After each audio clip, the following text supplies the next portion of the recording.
Hello, and welcome back to the ICAP training webinar series. This is Julie Johnson-Dresbach, and we will be covering, this is Chapter 4, we'll be covering Section E, Problem Behavior.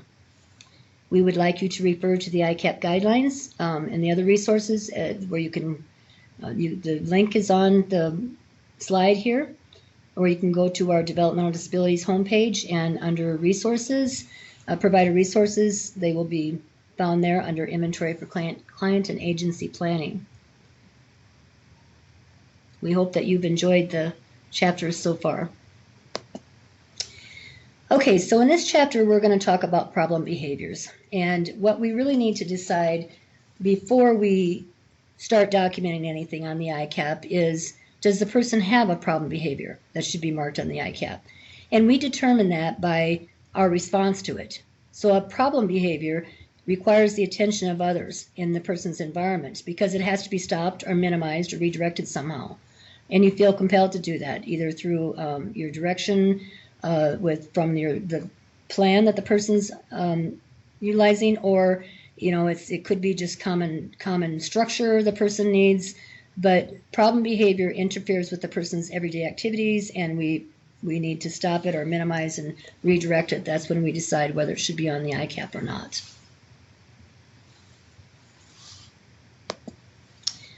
So some tips and tricks. Again, if you don't stop, redirect, or intervene problem behavior, it's not captured as problem behavior on the ICAP.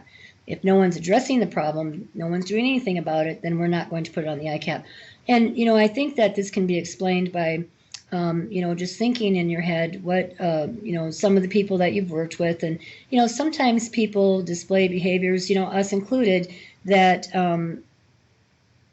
might we notice them, and it might be a coping skill, or somebody that has an autism might do some self-stemming.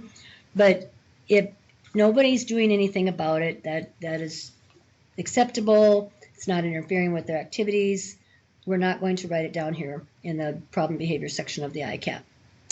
So really think in your head what kind of things that you have worked with in the person to try to stop or redirect, or you intervened with somehow in behaviors. And we would ask that you think about that in your head before we go and look at the laundry list of the problem behaviors that are in the ICAP assessment booklet to decide. Because I'm certain that if the laundry list was utilized, I would probably have a behavior in every category. But problems are when we stop, redirect, or intervene. And the other thing too, the other trick that's not down here is taking a look at what kind of supports are being provided for the person. Definitely if there's a positive behavior support plan that gives you a clue that there's problem behaviors, or any kind of instruction on what staff need to do as far as the level of supervision, if they do this, I do that. Those would all be clues too. Also, talk to other people that are around the person. If it's a family that you're assessing their son or daughter, it's certainly acceptable to talk to the family and just ask them about behaviors that they feel compelled to stop or redirect or intervene with. And you can look back over the last 90 days. We always try to want to be current with our ICAP information, but with the behaviors, we want to look back on the last 90 days, understanding that some behaviors are cyclic. And then we also will allow going back further. So we'll go to the next slide, but always refer to the ICAP guidelines. So there's 8 behavior sections on the ICAP assessment tool, and we'll just go through some of those, and then I'll show you what that looks like on the ICAP assessment tool itself. Now we're looking at the ICAP guidelines on page 24. So if you want to turn to that page, this is where the ICAP problem behavior section starts. So the first area is hurtful to self, and this is an intentional act, not a thought or a threat. This is actual intentional acts that have happened, maybe like a suicide attempt. Self-injurious behaviors would definitely be here if we are stopping them or intervening with them somehow. but it needs to be intentional. If you accidentally elbow somebody when you're going down the stairs or something and you elbow them and you didn't mean to, that would not be marked here. Or threats of suicide or threats of harm to self would not be here either. It would be somewhere else on the ICAP, not here. Okay, so the next item is hurtful to others. This is a problem behavior where a person actually, commits a hurtful act towards another or an animal, and it's intentional, and it's not a threat or a thought. Telling somebody that you're going to hurt them is not written here. This is an intentional act that is occurred. Destructive to property, again, it's intentional.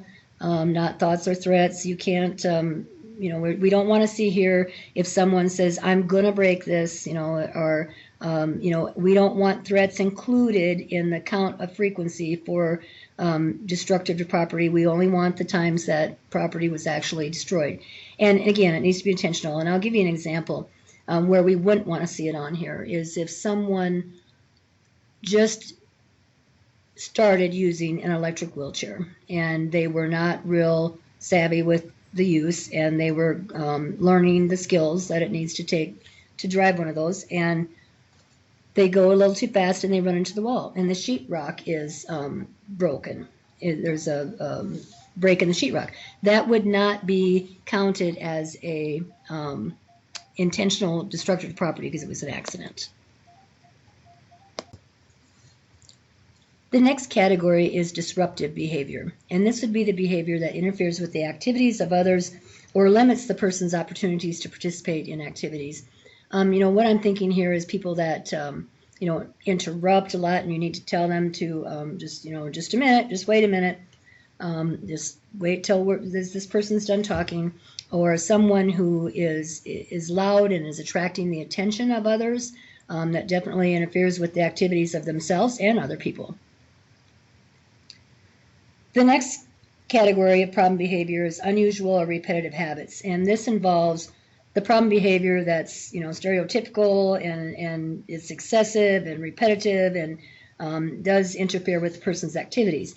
And if you go back to the self-STEM example that I gave when I first started talking about the problem behavior section, definitely if somebody is presenting an unusual or repetitive habit of self-STEMming per se, and it does interfere with their activities, and you do need to stop and redirect that person, then this could be written down here. This would be an unusual or repetitive habit.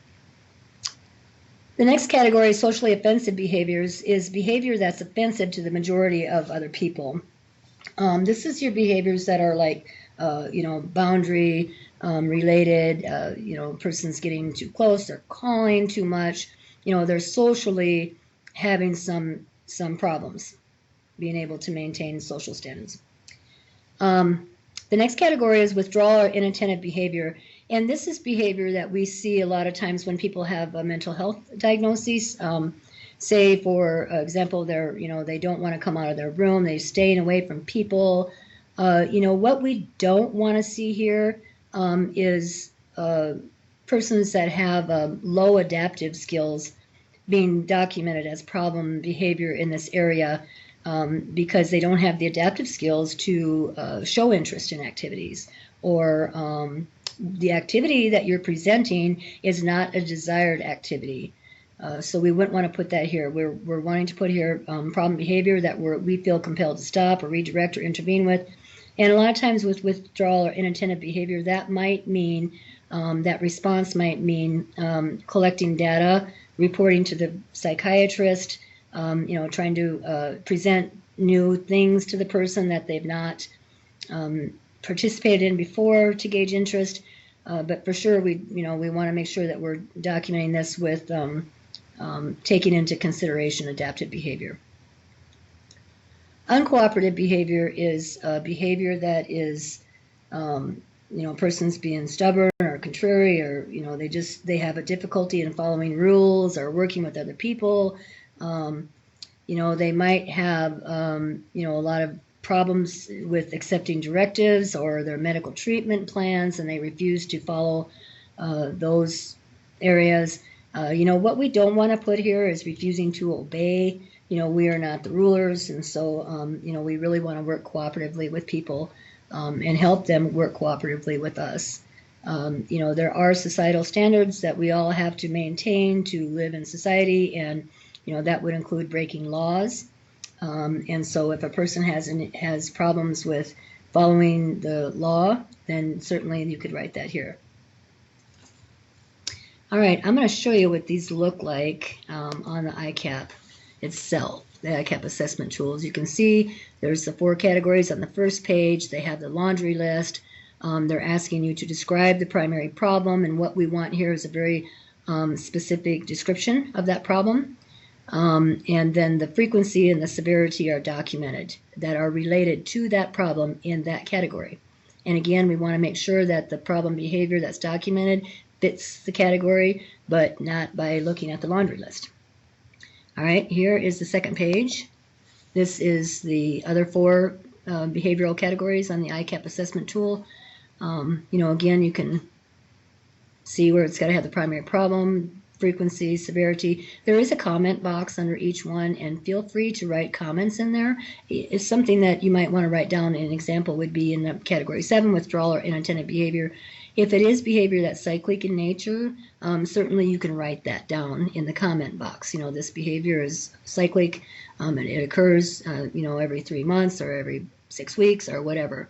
The comment areas in the ICAP assessment tool overall is really for the people that are filling it out to write comments to themselves, to cue them in the next time they look at it, next time they complete it, when they're updating it, what they were considering in that area. And then we have the response to problem behaviors in the bottom of at the end of the category. The response to the problem behaviors, what we want to see here is we want to see the most severe behavior of all the 8 categories. Say that there's 3 problem behaviors identified, 3 different categories. We want to have the response to the most severe behavior on the entire section. So knowing that behavior that's hurtful to self, hurtful to others, and destructive is more severe per se than the other behaviors in the category. If there's behavior there, I would suggest that you write the response to that behavior. There's 10 areas that you can mark there. Let's see if I've got that here. Nope. All right, we're gonna go back. There's 10 areas that you can mark here, and it's do nothing or offer comfort, all the way down to restraining, and here we can go back and take a look at those.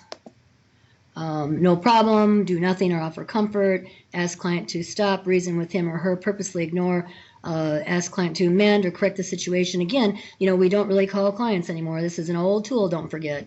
5 is structure or restructure the surroundings. 6 is ask person to leave room, and then take away privileges. We don't see that very often because, we're not into that. 8, physically redirect, remove, or restrain client, in the event that physical restraint is required to manage the behavior that is this most severe. You'd want to mark that. Get help 2 or more people needed to control client. Again, bad language. And then 10 other. You would use 10 other in a situation such as implement suicide protocol, admission to hospital. Those things really do occur sometimes for those more severe behaviors. And so certainly you could write number 10, but just write in what the other is that you mean. And again, comments, certainly feel free to write a comment overall about the problem behavior section. All right, we're going to talk about scoring now. So we want to make sure that when we're scoring the problem behaviors that we score based on the current conditions, not not considering what would happen if the medication wasn't administered, or if he wasn't taking the medication. We want to take a look at what's going on now and in the last 90 days to determine if behaviors exist. And then we're going to mark it down the primary problem. So we'll pick the category, mark it down the primary problem line, and then we're going to rate the person's behavior frequency and severity. So there is an exception with that. If the behavior has not occurred in the last 90 days, but has happened in the last year, then likely we're going to see a problem, we're probably going to see a positive behavior support plan. So if there is a positive behavior support plan in place that addresses that problem and, it's specific to that problem, we can mark this down as less than once a month. Because we assume that if there's a positive behavior support plan, that there are true behaviors that are being managed, and you guys are doing a great job then if it has not occurred. So good. Also, if there's a very serious or extremely serious problem behavior that occurred more than a year ago, say, the example that I can think that a lot of you relate to is if somebody was served in a higher level setting in the past, and it was for specific reasons, say, they started fires. It happened when they were 19 years old, now they're 46 and they're with you. Do we write that down on the ICAP? Well, it depends. Are you providing supports to make sure that that doesn't happen anymore? Because if you are, then yes, it could be written down on the ICAP because we want to make sure that doesn't happen. However, if it's something that was in the person's past, they're likely not going to do it again. You're not preventing the person from having matches or a lighter if it was arson. Then we would not want to write it down. Now, definitely that would be in a person's social history, but for the purpose of the ICAP assessment problem behavior, we would not write it down. So you're only going to write those very serious or extremely serious behaviors that happened a long time ago if you are providing supports to prevent them. And if that's the case, then you would match the frequency and severity based on the condition of the behavior. The frequency of behaviors are documented typically by talking to persons that work with the person a lot of the time, if it's slightly serious, or if it's anything more than slightly serious, then it would be in your data collection. So the first area that we have is not a problem. So definitely, if a behavior is not a problem, we're not going to put it on there. Then there would be no data collection. There'd be nobody that was managing that behavior.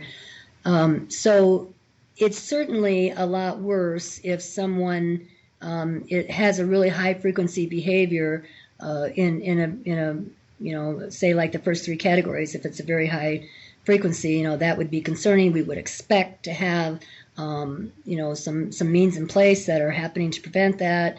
And that's where we're looking at the severity. The severity guidelines are in the ICAP booklets, or ICAP Guidelines booklet, starting in page 25. And when we're marking the severity, we have to mark the response that indicates how serious the problem is by meeting every bullet in that category. Okay? We'll go over the categories, but it has to meet every bullet. So again, if it's not serious, not a problem, then we would not even have it on the ICAP problem behavior area. If it's slightly serious, a mild problem, then it needs to meet all these bullets, and it's considered to be a problem, but probably not everywhere. Maybe it's just when you go to the store. For sure, staff intervene or redirect when it occurs. That's required to have any behavior problem identified on the category.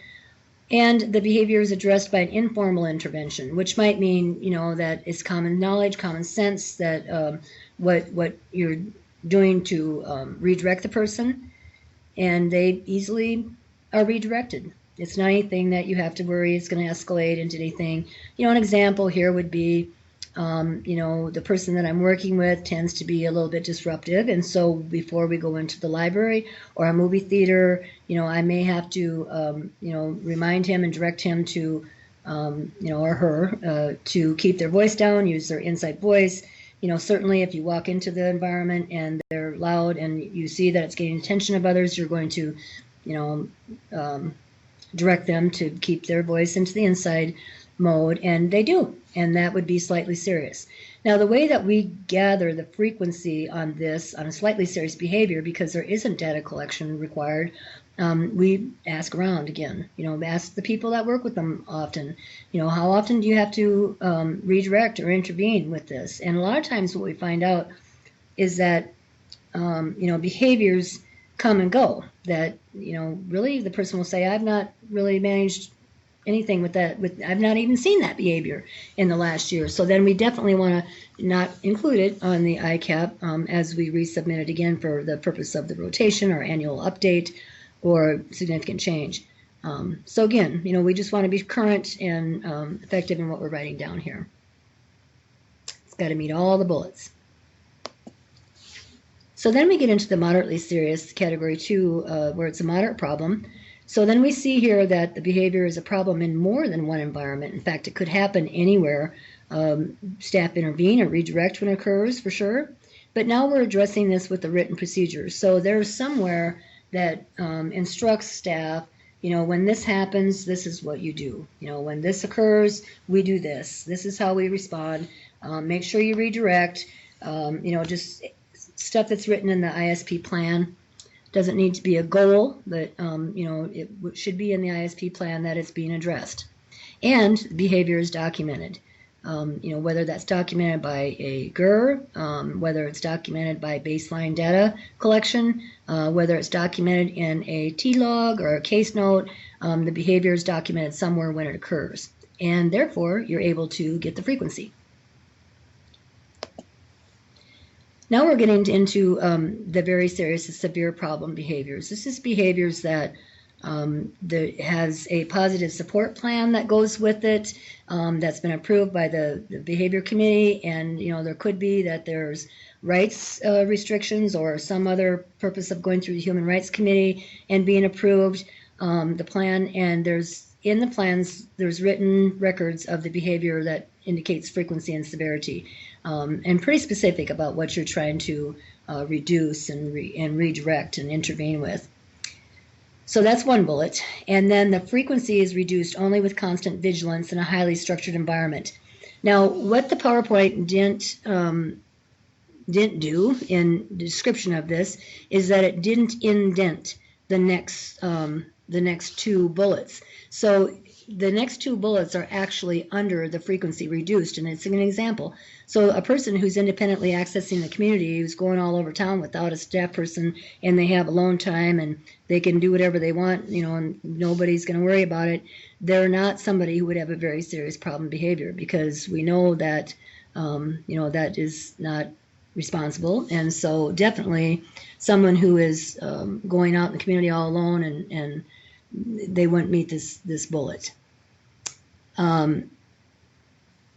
And that would be the frequency reduced only with constant vigilance in a highly structured environment. So they have to meet the first two bullets, and then the second two bullets are the indentations. So staff is physically present within the person's immediate area, within the building 24 hours a day.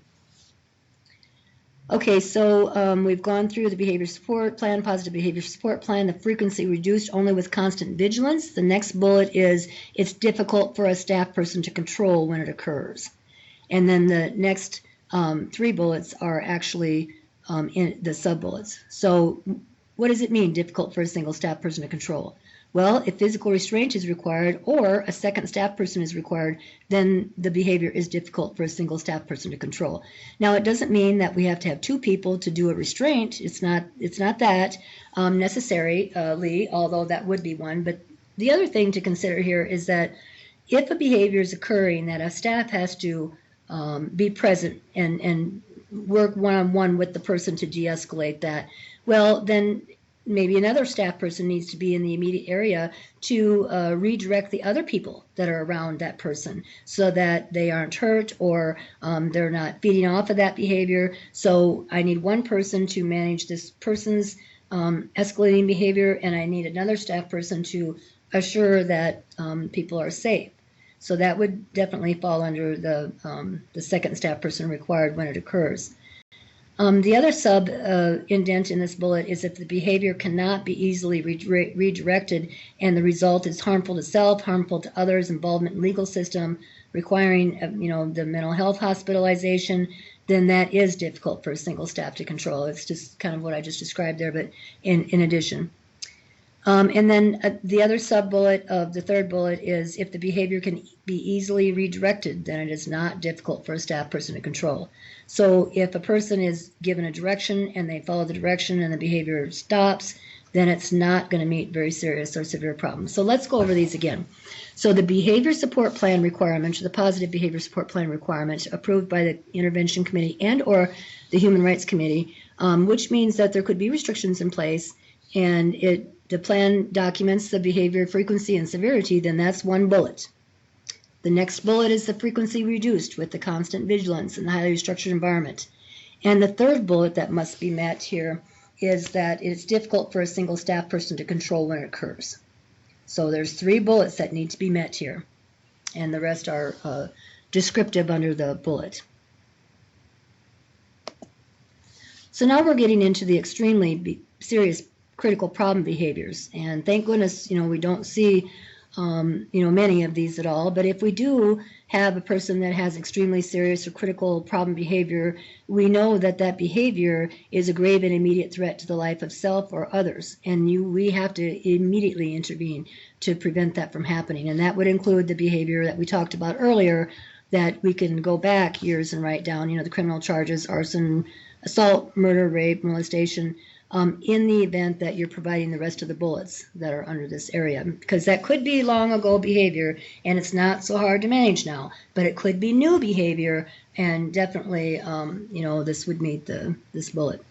So that we also need to have a behavior support plan, a positive behavior support plan that's approved, same as with very serious. When it gets extremely serious, we know that a critical incident report has been sent to us, perhaps maybe it's jeopardizing services, or some way or another the division has been informed of this problem. So now we're starting to communicate about it, and the consequences of the person's actions are difficult to stop and, may jeopardize their continuing of services. And then lastly, requires a highly structured, restricted environment with 24-hour supervision by at least one or perhaps 2 adults. So you can see the progression of the behaviors going from slightly serious to extremely serious, and they have to meet all the bullets. And the frequency is determined by your data collection on moderately, very serious, and extremely serious behaviors. Slightly serious, again, you just have to kind of talk to staff and see how often things are happening. So how do we score problem behaviors that happen together? And what I mean by this is, say you have a person you're working with that that when a behavior begins, there's potential that it could escalate. And it's a pretty specific pattern. It starts here with a behavior that occurs, and as a staff person you try to redirect it or intervene or address it somehow or another. And if you're not able to do that, person's having a bad day and it's not working, and they're going to progress to the next piece of behavior that typically occurs, and then the next one if you're not able to de-escalate, and the next one, and at the end of this behavior, it's serious, very serious, extremely serious, whatever, but could be a physical restraint, it could be a just some sort of positive behavior support plan identity that you have to implement because you're not able to get the behavior de-escalated. The behavior could happen several times in a month, and you have very good success with de-escalating it. But every now and then, it'll get out of hand and the person is not able to de-escalate, and you get a serious, it gets more serious as it escalates. So when we have behaviors like that, and we know they're like that, what we want to do is we want to, instead of breaking apart all the different categorical behaviors that the person has in this one event, we want to mark it as an event or a cluster, or I guess it doesn't really matter what you call it. It's just we want to make sure that we're identifying this as a progressed behavior. When we mark these behaviors, such as behaviors that happen together, we want to take we want to make sure that we are marking the frequency based on the start of the behavior, because remember, we can de-escalate a lot of times successfully.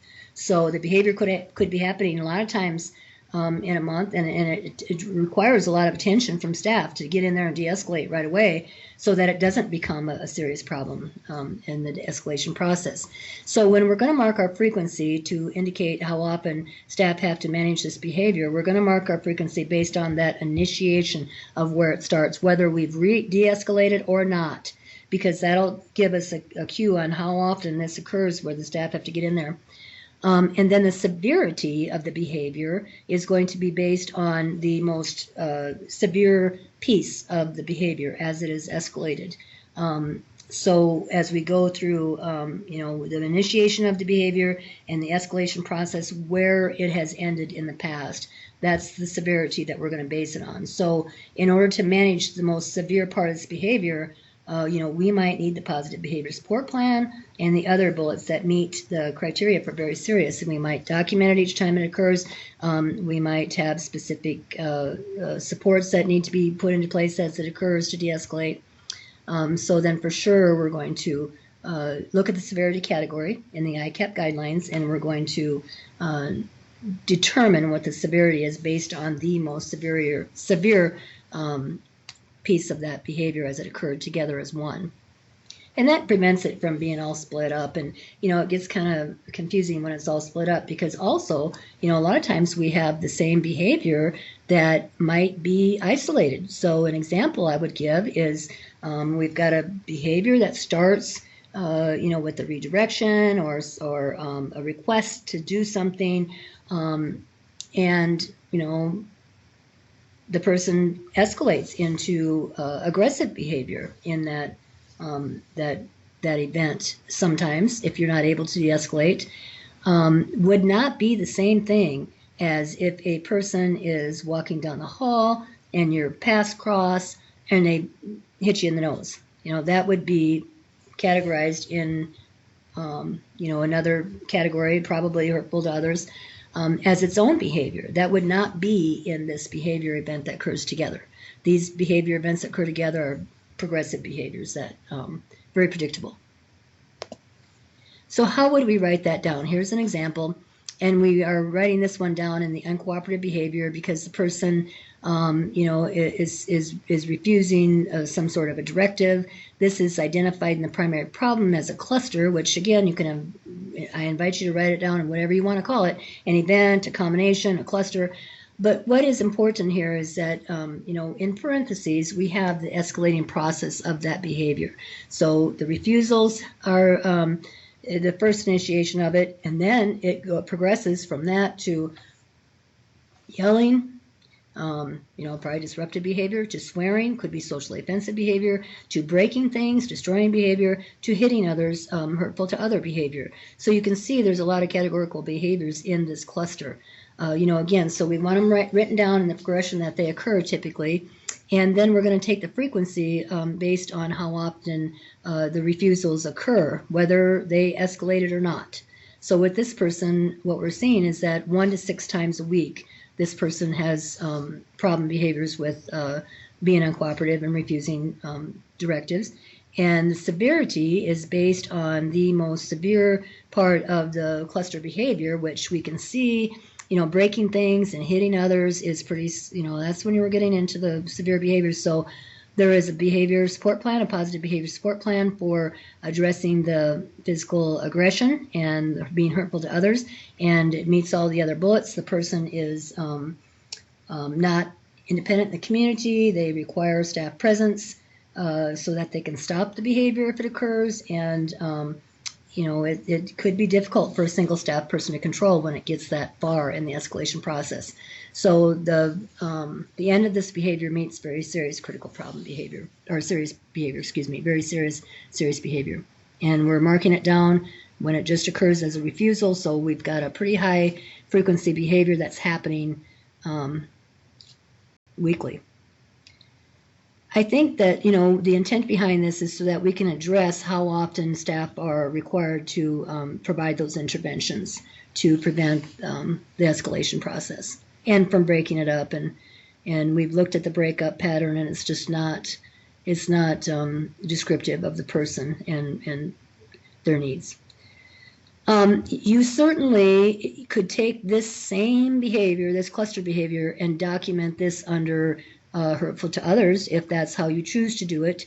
However, when we're documenting the frequency, we can only mark the frequency based on that category. So we can only mark the frequency in this cluster behavior under hurtful to others as the times that people were hurt. So say your staff are really good at de-escalating. It could be that this behavior is very low frequency if we were to mark it there, and it wouldn't capture how many times staff have to get in and intervene or redirect the behavior, the refusing behavior, so it doesn't get to that point. Okay, this is the end of the chapter 4 problem behavior section, and I realize that problem behaviors are very subjective to, they're very specific to the person, and, lots of times we don't really know how to write things down. Sometimes there might be categories of more than one cluster of behaviors or more than one eventful behavior pattern, and so there's questions a lot of times, so please feel free to contact your program specialist if you have any questions.